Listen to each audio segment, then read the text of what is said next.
This is a twisted story of Carl Tanzler, a man who fell in love with a corpse and kept it with him for 7 years.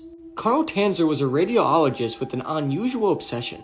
He believed he had visions of his true love, a dark-haired beauty he hadn't yet met. But when 21-year-old Alina Hoyos came into his hospital, he was certain she was the woman from his dreams. Alina was dying from tuberculosis, and despite all of Tanzler's strange treatments, she passed away in 1931. But Carl's obsession only grew stronger. He paid for her funeral, even convinced her family to let him build a mausoleum. Carl would visit her grave, spending hours speaking to her as if she was still alive. And 2 years after her death, Carl couldn't bear the distance. One night, he carefully removed her body from the mausoleum and took it home with him, determined to keep her by his side. As Alina's body decayed, Tanzler did everything he could to preserve her. He wired her bones together, replaced her rotting skin with wax and plaster, and made her a wig from her own hair.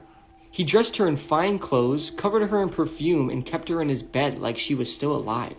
For 7 years, he lived this way, until suspicions grew.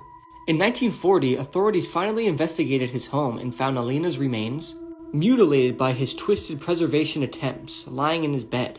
Carl was arrested, but shockingly, he was never punished for his crime. Some people, twisted as it may sound, saw his obsession as a tragic love story. Carl Tanzler was even released after charges were dropped due to the statute of limitations.